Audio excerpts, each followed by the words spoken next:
날씨가 갑자기 여름이 된 것 같습니다.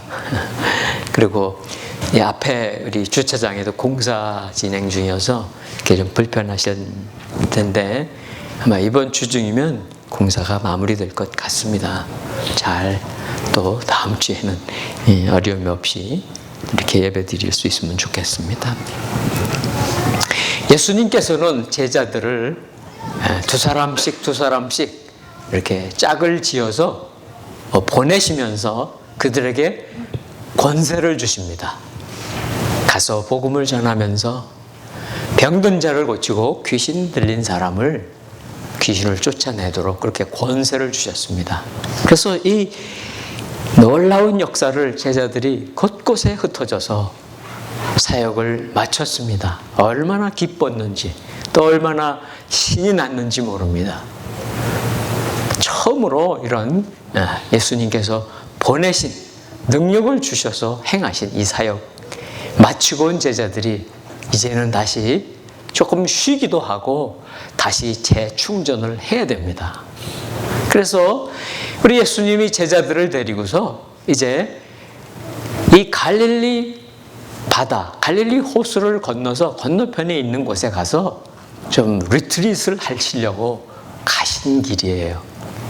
그런데도 사람들은 이 휴식을 위해서 준비를 하기 위해서 가신 예수님과 그 제자들을 따라갑니다. 소문이 나겠죠. 예수님이 어디로 갔더라 하고. 그러니까 많은 사람들이 쫓아갑니다. 그런데 이 쫓아가는 사람들은 대부분 예수님이 또 제자들이 행했던 것 같은 그런 기적을 바라기 때문에, 아니 자기 몸이 불편하기 때문에 이렇게 찾아간 것입니다.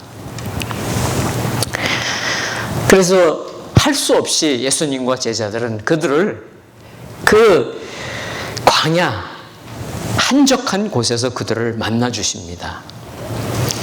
여기 보니까는 이 많은 사람들을 만나서 말씀도 나누시고 또 병도 고쳐주셨지만 어느덧 시간이 지나가서 저녁 때가 되고 말았습니다. 많은 사람이 또 병이 나았겠죠. 여기 본문에는 그런 자세한 것이 안 나왔지만 얼마나 기뻤겠어요. 주님의 말씀도 듣고 병도 낫고. 그런데 걱정이 생겼습니다. 12 제자들이 보니까 이 많은 사람들을 어떻게 하냐 염려가 되기 시작했어요. 사람들은 집으로 돌아갈 생각도 안 하고 모여 있는 거예요. 모여서 무엇을 했을까요? 서로 자기의 경험을 나누고 간증을 나누고 예수님이 말씀을 전하셨지만 또 그 얘기를 또 나누고 했을 것입니다. 제자들은 이 사람들 어떡하나, 밤이 되는데 어디서 잘 것인가, 아니 저녁 식사는 어떻게 할 것인가, 걱정이 지금 태산입니다. 그래서 이 복음서에 보면 이 기록이 어느 곳이나 다 있지 않습니까? 그런데 마태복음에 보면 제자들이 예수님께 말씀을 드려요. 우리가 이곳 외딴 곳에 와 있습니다. 사람들을 보내서 주변의 마을로, 농가로 가게 해서 거기 가서 잠자게 그렇게 보내시지요. 사실 이렇게 많이 모인 사람들은 초청돼서 온 사람들은 아니죠. 자기들이 스스로 온 사람들이기 때문에 제자들에게 책임이 없습니다. 제자들이 오라고 한 것도 아니고 주님이 물론 오라고 한 것도 아니죠. 그냥 놔둬도 됩니다. 알아서 그곳에서 들에서 밤을 새우든지 먹을 것이 없어도 상관없지만 그래도 제자들이 그 마음에 치근한 마음이 있었던 거예요. 그랬을 때에 예수님이 하고 계셨던 생각은 전혀 다르십니다. 예수님의 생각은 어떻게 하고 계셨을까요? 우리 5절, 6절 비춰주십시오. 5절, 6절 같이 읽습니다. 시작. 예수께서 눈을 들어 많은 사람이 자기에게로 몰려오는 것을 보시고 빌립에게 말씀하셨습니다. 우리가 어디에서 빵을 사서 이 사람들을 먹이겠느냐? 예수께서는 빌립이 어떻게 하나 보시려고 이렇게 질문하신 것일 뿐 사실 자기가 하실 일을 미리 알고 계셨습니다. 주님은 다른 생각을 갖고 계셨던 거예요. 그 많은 사람들의 필요를 해결해 주시려고 하는 마음이 있으셨던 것입니다. 그래서 12 제자 중에 한 제자인 빌립을 택해서 물어본 것입니다. 빌립이 얼마나 당황스러웠겠습니까? 아니, 이 많은 사람들을 어떻게 우리가 어디에서 빵을 사서 음식을 사서 먹일 수 있겠습니까? 예수님이 물어보셨지만 똑같이 예수님에게 그렇게 질문하고 싶었을 거예요. 도대체 어디서? 빌립은 어떤 사람일까? 예수님의 12 제자 중에 머리가 아주 빨리 회전하는 제자가 한 사람이 있었습니다. 누구였을까요? 계산이 빨랐던 사람. 그래서 예수님과 제자들이 그에게 이 재정을 맡겼던 사람, 가룟 유다입니다. 사실 가룟 유다의 머리가 제일 빠르고 잘 돌아갔던 사람인데, 그런데 빌립도 못지않게 머리가 잘 돌아가는 사람이에요. 주님이 다른 사람에게 물어본 게 아니고 빌립에게 물어본 것은 빌립이 정확하게 계산하고 빨리 계산하고 뭔가 이렇게 치밀하게 하는 것을 그가 그런 재능을 가지고 있는 걸 아셨기 때문에 물어보신 겁니다. 자, 이제 빌립의 머리가 돌아가기 시작을 합니다. 대략 몇 명쯤 되는지 눈 짐작으로 카운트한 다음에 그 다음에 계산합니다. 자, 몇천 명 되겠지. 조금씩만 줘서 허기만 때우게 해도 돈이 얼마나 들겠지. 뭐 3불이 들지 3,000원이 들지 얼마가 들 거야 한 사람당. 그래서 쭉 계산하고서 계산이 끝났습니다. 주님, 조금씩 먹인다 하더라도 200데나리온의 돈이 들겠습니다. 참 정확하게 계산이 나온 거예요. 빌립이 할 수 있는, 빌립이 말도 안 되지만 주님이 말씀하시니까 계산은 한 것입니다. 그런데 주님이 빌립에게 왜 물어봤는지 여기 이유가 있어요. 6절에 뭐라고 나오시는가 하면 예수께서는 빌립이 어떻게 하나 보시려고, 어떻게 하는지 보시려고 이렇게 질문하신 것 뿐이다 그러는 거예요. 주님은 이미 다른 생각을 갖고 계세요.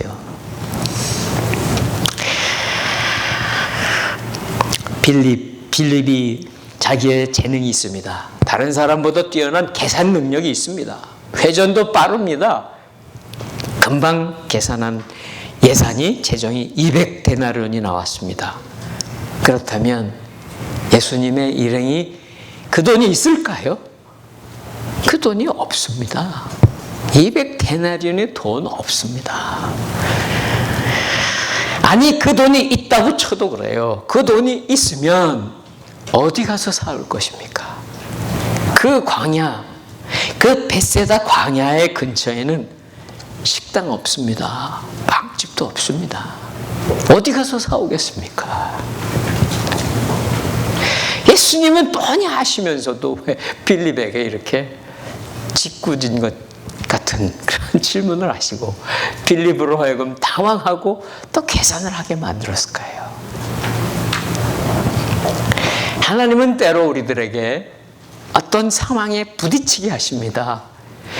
여러분이 그런 상황에 부딪히면 우리는 머리를 써야 됩니다. 계산을 해야 됩니다. 이것을 할 수 있을까, 할 수 없을까?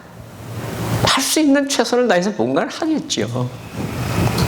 그렇지만 오늘 이 빌립처럼 여러분이 할 수 있는 상황이 아닐 때가 많습니다.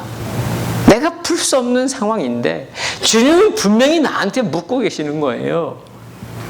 아니, 나는 해결할 수 없는 어려운 상황에 빠졌는데 주님은 내 곁에 와 계시다는 거예요. 우리에게 아무리 내가 가지고 있는 남다른 재능이 있고 기술이 있고 경험이 있다 할지라도 우리가 그것만 가지고는 할 수 없는 것을 주님은 깨닫게 해 주시는 것입니다. 예수님을 찾아온 사람들은 이미 병을 고쳤잖아요. 그러니까 자기들의 기도 제목, 큰 기도 제목은 다 해결된 사람들이에요. 아파서 왔던, 귀신이 들려서 왔던, 무슨 영적인 육체적인 어려움이 있어서 찾아왔던 다 만난 사람들은 다 예수님 고쳐주셨습니다. 회복시켜 주셨습니다. 그러면 사실 다른 거는 둘째 문제잖아요. 제일 중요한 문제를 풀었으니까.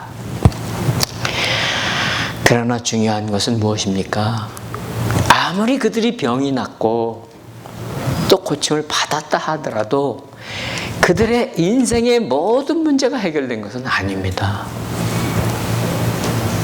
사랑하는 성도 여러분, 우리들에게 지금 닥치고 있는 가장 큰 기도 제목이 있다 할지라도 그 가장 큰 기도 제목이 응답받았다, 해결됐다 하더라도 내 인생이 다 풀린 것은 아닙니다. 우리의 인생은 우리가 이 땅에 태어난 날서부터 이 땅을 떠나는 날까지 얼마나 많은 일들이 벌어지는지 모릅니다. 그런데 그 중에 가장 기본적인 일이 뭐예요? 먹는 것입니다. 하루의 끼니를 우리가 채우는 것입니다. 아침, 점심, 저녁을 식사를 해야 합니다. 이 땅에 어떤 사람도 어떤 생명체도 영양분을 취하지 않고 살아갈 수 없습니다. 우리가 밥을 먹지 않고는 며칠은 버틸 수 있겠지만 살 수는 없습니다. 이들도 마찬가지예요. 수천 명의 사람들이 모였지만 저녁 때가 되고 있습니다. 식사 시간이 되고 있습니다. 어두워지고 있습니다. 그 문제는 해결이 안 된 것입니다. 그런데 하나님께서 왜 우리를 이렇게 하셨을까? 왜 우리를 매일 이렇게 3번 식사하고 혹은 2번 식사하고 하게 만드셨을까? 우리에게는요, 이렇게 한계를 갖게 만들어 주신 거예요. 만일에요, 여러분이 한 번 식사하고 일주일 동안 아무것도 안 먹어도 된다면, 한 번 식사하고 한 달 동안 식사 안 해도 된다면 어떻게 되었을까요? 특별히 우리 주부들 얼마나 편했을까? 설거지도 줄어들고 식사도. 그런데 만일 우리가 그렇게 되었다면 지금보다 더 우리들은 더 교만해졌을 것입니다. 우리의 한계가 그렇게 하루치밖에 안 되는 것, 그것을 우리가 깨닫는다면 우리는 겸손할 수밖에 없는 것이 우리의 인생이에요. 자, 이제 빌립은 자기가 최선을 다하고 자기가 할 수 있는 건 다 한 거예요. 계산도 정확하게 했습니다. 총동원을 했습니다. 답을 내놨어요, 주님한테. 그렇지만 그게 답은 아닙니다. 해답이 아닙니다. 우리들도 그렇습니다. 우리들이 계산기를 잘 두드리고 정확하게 계산해서 풀려고 하지만 그 문제를 보는 것 뿐이에요. 문제를 보고 내가 계산 어느 정도는 하지만 우리가 봐야 될 분이 계세요.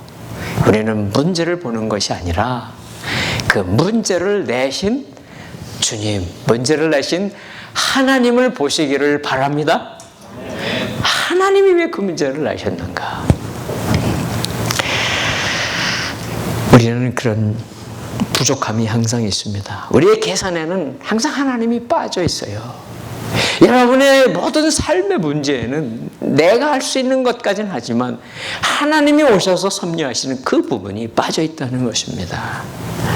자, 이제 하나님이 어떻게 역사하시나 보십시오. 8절, 9절 같이 읽습니다. 8절, 9절 시작. 제자들 중 하나며 시몬 베드로의 동생인 안드레가 말했습니다. 여기 한 소년이 보리빵 5개와 물고기 2마리를 가지고 있습니다. 그러나 이렇게 많은 사람들에게 그게 얼마나 소용이 있겠습니까?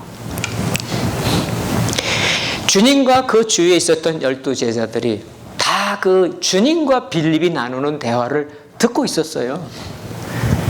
같이 걱정했고, 어떻게 하나? 이 상황을 어떻게 하나? 그런데 빌립이 엉뚱한 제안을 내놓는 거예요.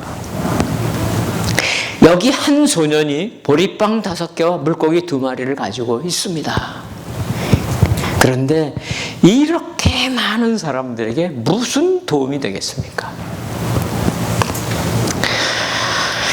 안드레는 그 마음속에 주님이 빌립에게 한 질문을 그 생각 속에 가지고 있는 것입니다. 우리 주님은 이 질문을 빌립에게 했고 빌립에게만 한 것은 아니죠. 제자들에게 다 했을 때에 주님이 반드시 무슨 해결 방법을 가지고 계셨음을 그 마음에 품고 있었던 거예요. 아, 이건 주님이 해결하시려고 그러시는구나. 그런데 마침 안드레에게 한 소년이 도시락을 하나 가지고 온 것입니다. 남아있던 도시락, 먹지 않고 남겨둔 도시락에 대해서 가지고 온 거예요. 그 이야기를 듣고서 주님에게 드린 말씀입니다. 글쎄요, 이 소년이 어쩌자고 저녁 때까지 됐는데 왜 도시락을 하나를 먹지 않고 남겨두었는지는 모르죠. 점심 도시락을 너무 주님이 그 환자들을 고치고 기적이 일어나는 것을 보면서 너무 신기해서 점심 먹을 생각을 안 하고 잃어버렸는지, 아니면 아침에 나올 때 엄마가 도시락을 하나를 더 싸주셨는지 모르죠. 옛날에 그렇게 했었습니다. 요즘은 안 하지만 저도 고3 때, 고2, 고1 때요, 우리 어머니가 도시락을 2개를 싸주셔요. 하나는 점심용, 하나는 저녁용 2개를 싸주시면 학교 가서 어떻게 먹나? 첫 번째 도시락은 2교시 끝나면 먹고, 그렇죠? 두 번째 도시락은 점심 지나서 또 먹고, 저녁 때는 또 가까운 중국집에 가서 또 볶음밥 먹고, 그렇게 우리가 고등학교 때 공부한 기억이 납니다. 아무튼 이 도시락은 작지만 소년에겐 중요한 거예요.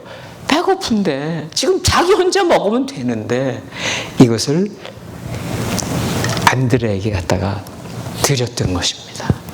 그리고 이것을 안드레는 주님에게 갖다가 드린 거예요. 이 소년에 대해서 더 이상 대화도 없고 설명도 없어요. 그러나 분명히 주님은 그 도시락을 받으면서, 제자를 통해 받으면서 그 소년과 만나서 얘기했을 것입니다.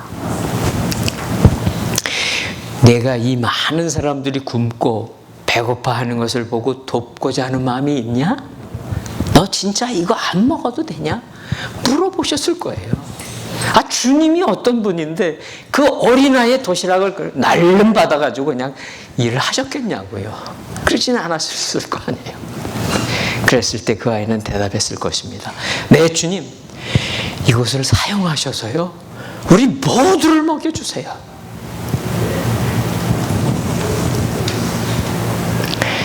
주님은요, 이 소년의 작은 도시락, 보리빵 5개, 물고기 2마리를 가지고서 하늘을 우러러 축사하십니다.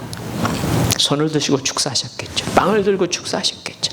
하나님, 이 작은 빵에 축복하여 주시옵소서. 이 작은 빵을 사용하시고 이 무리들을 먹여 주시옵소서 축사하셨습니다.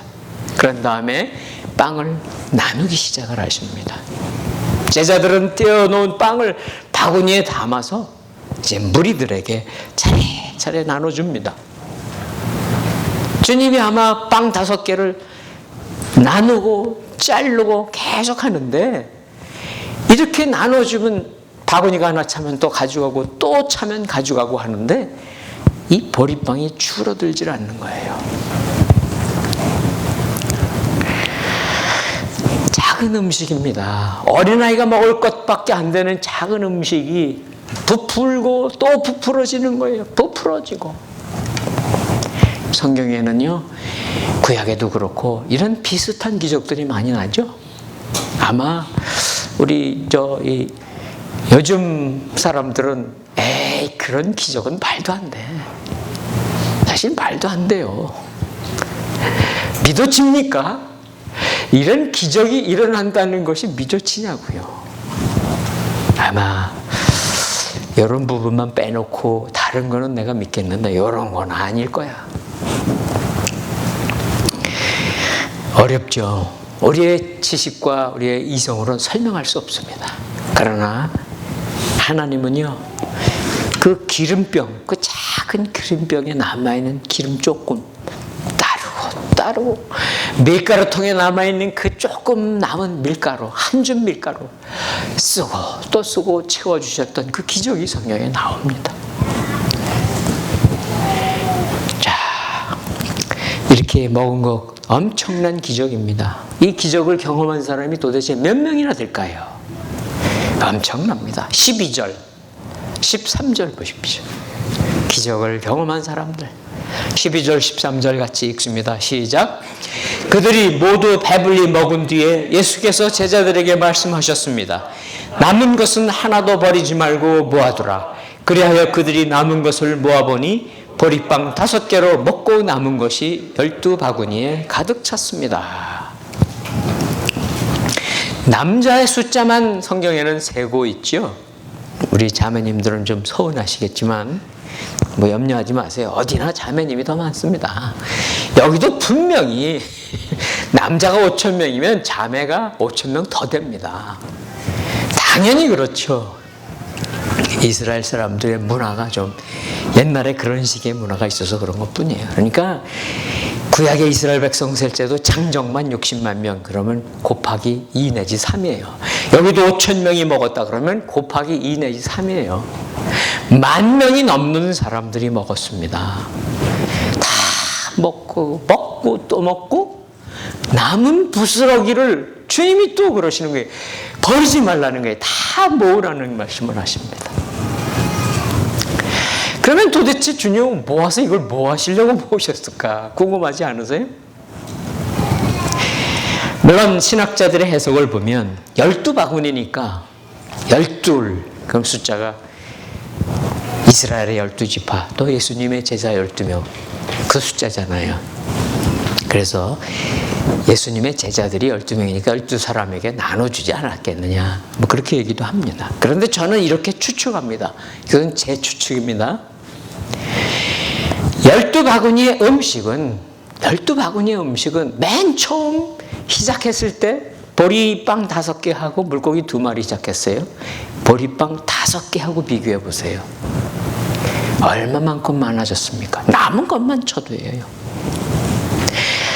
예수님은 이 남은 것을, 제가 추측하는 건 그거예요. 처음에 안드레에게 도시락을 가져왔던 소년이 있습니다. 그렇죠? 그 소년에게 주었을 것이다. 제가 혼자 추측합니다. 이건 제 해석이에요. 주님이 그거 뭐라고 그래서 어디다 보냈냐고 안 써 있으니까. 생각해 보십시오. 이 소년이 주님께 드렸던 그 작은 5덩어리, 작은 빵이 남은 것만 12강주리가 됐다고 하면 이거는요, 100배로 늘어난 것입니다. 아니, 수백 배로 늘어난 것입니다. 이 소년은 자기가 사실은 작은 것을 바친 거예요. 그리고 나서 받은 것은 몇백 배로 엄청나게 받게 하시는 그 주님의 역사를 이루셨다고 저는 생각해요.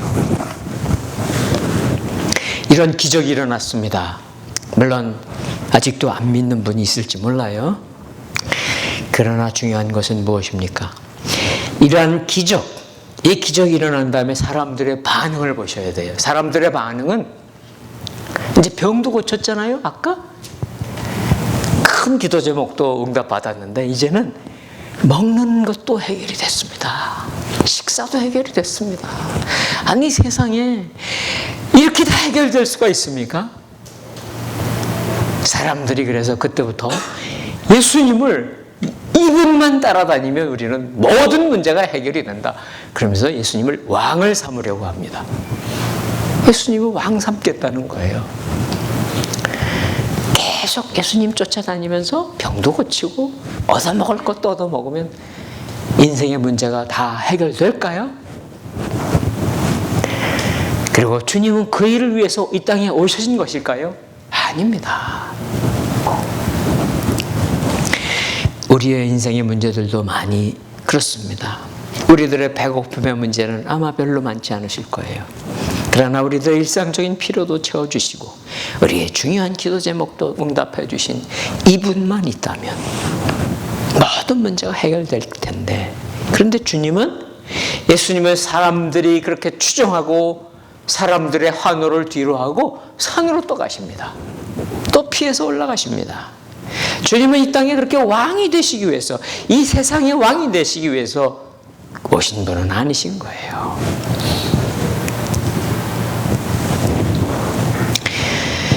그 다음날 이 벳세다 광야의 무리들은 예수님을 또 찾아갑니다. 예수님은 이미 가버나움으로 가셨거든요. 다시 갈릴리 호수를 건너서 또 가버나움 쪽으로 가셨는데 예수님을 또 따라갔습니다. 그랬을 때 주님이 말씀하십니다. 내가 진실로 진실로 너희에게 말한다. 너희가 나를 찾는 까닭은 표적을 보았기 때문이 아니라 빵을 먹고 배가 불렀기 때문이다. 우리는 우리 인생에 정말 많은 필요한 것들이 있습니다. 그 필요들을 채우기 위해서 어찌 보면 정말 수고하고 땀 흘리고 그렇게 살아갑니다. 쉬지도 못하고 그냥 이렇게 하면 해결할 수 있을까? 저렇게 하면 해결할 수 있을까? 막 사람을 찾아가면 해결할 수 있을까? 무슨 좋은 책을 읽으면 방법을 찾을 수 있을까? 얼마나 많이 그런 모습을 보입니까? 오늘 예수님께서 말씀하시는 것은 우리들에게도 마찬가지입니다. 내 인생에 이 문제 하나하나, 이 문제들을 푸는 것만 가지고서, 그것만 가지고서 우리가 이렇게 허덕이며 사는 것이 우리의 인생의 다가 아니라는 것입니다. 사실 5,000명을 이 먹인 기적이 얼마나 큰 기적입니까? 엄청난 기적입니다. 생각해 보세요. 5,000명, 10,000명을 먹인 기적이, 아니 그 현장에 있었던 사람들이라면 여러분 정말 믿음이 생겨야 될 거 아니겠습니까?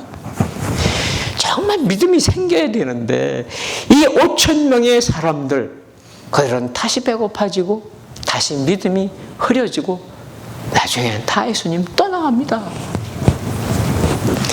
그런데 이것보다 더 큰 기적이 일어난 일이 있었던 것을 아십니까? 예수님은 이런 비슷한 기적을 2번 행하세요. 한 번은 5,000명을 먹이셨다고 나오고 한 번은 4,000명을 먹이셨다고 2번 나오시죠. 그런데 그 기적에는 그래도 뭔가 씨앗이 있었어요. 씨앗. 이 어린 소년의 오병이어가 있었고, 그렇죠? 그 다음에 또 7개의 빵덩어리가 있고 뭔가 씨앗을 갖고 하셨어요.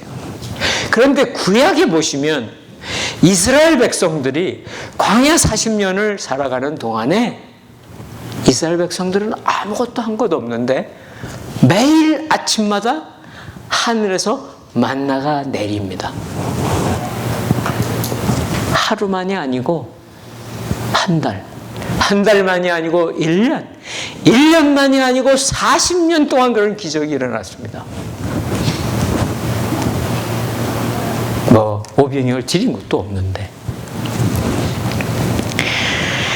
한 끼의 식사가 아니라 40년을 먹이신 이 엄청난 기적을 본 백성들이 어떻게 살았는지 아세요? 오병이어로 기적을 체험한 것은 한 번에 지나지 않지만 이렇게 40년을 만나를 먹었어도 그들의 마음은 강팍해졌습니다. 불평했습니다. 불만했습니다. 다시 이집트로 돌아가겠다는 것입니다. 사랑하는 성도 여러분, 우리의 인생은 여러분이 인지하거나 인지하지 못하거나 상관없이 사실은 수많은 기적들이 이어져서 여기까지 오신 것을 믿으셔야 합니다. 여러분이 오늘 이 자리에 앉아 계신 것이 너무나 당연한 것 같고 내가 잘해서 여기까지 와 있는 것 같고 정말 아무것도 아닌 것 같이 생각할 수 있습니다. 그러나 만일 하나님께서 나를 지켜주시지 않으셨다면, 살아있게 해주십니다. 세상 사람들은 너무 당연히 여깁니다. 우리들도 너무 당연히 여기죠. 그러나 우리의 삶에 하나님이 매일매일 일어나게 하는 이 모든 일들이 바로 하나님이 우리를 사랑하시기에 베푸시는 하나님의 기적인 것을 믿으시기를 축원합니다. 그래서 주님이 말씀하세요. 나는 생명의 빵이다. 누구든지 이 빵을 먹는 사람은 영원히 살 것이다. 우리가 이 땅만 사는 것이 아니거든요. 이 땅에 와서 우리가 20몇 년을 살고 학업을 하고 있는 동안이든 40년, 50년을 살고 힘들게 이 땅에 살고 있는 우리 성인분들이든 상관없이 우리들이 이 땅만 사는 존재가 아니거든요. 우리에게는 하나님이 주시는 이 땅뿐이 아닌 영원한 생명을 우리가 살아야 될 존재들입니다. 그런데 이렇게 말씀하시는 거예요. 예수님이 나는 생명의 빵이다. 누구든지 나를 먹으면 영원히 산다는 것입니다. 영원히 사는 것은 지금서부터 영원입니다. 그러면서 이렇게 말씀하세요. 내가 줄 빵은 세상의 생명을 위해 주는 내 살이다. 주님의 살입니다.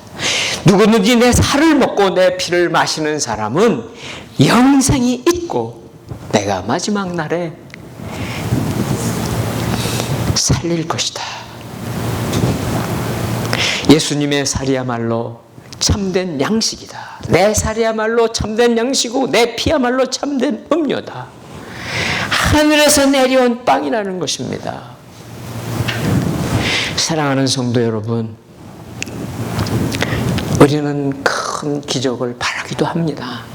물론 하나님은 기적을 행하실 능력이 있으십니다. 또 여러분이 간절히 기도하는 기도 제목을 주신 거는요, 전 그렇게 믿습니다. 나에게 기도 제목 주신 거는 한 사람도 예외 없이 그 기도 제목을 응답해 주시려고 주시는 것이다 믿습니다. 어떻게와 언제는 하나님의 주권이지만 왜 나에게 이런 걸 주셨는가? 기도하셔야 합니다. 반드시 응답하실 것입니다. 그러나 정말 소중한 것이 있습니다. 오늘 이 어린 소년이 자기의 것을 씨앗처럼 예수님께 드렸던 그 씨앗이 엄청난 사람들을 먹이게 하셨던 그 놀라운 기적은 그 소년에게만 일어나는 것이 아닙니다. 이스라엘 그 사건의 현장에 있었던 사람들에게만 나타나는 것이 아닙니다. 하나님은 동일하십니다. 여러분 한 분 한 분에게도 일어날 것을 믿으시기를 축원합니다. 어떻게 하시면 되겠습니까?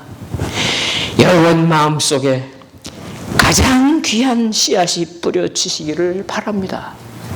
그 씨앗이 바로 예수 그리스도이십니다.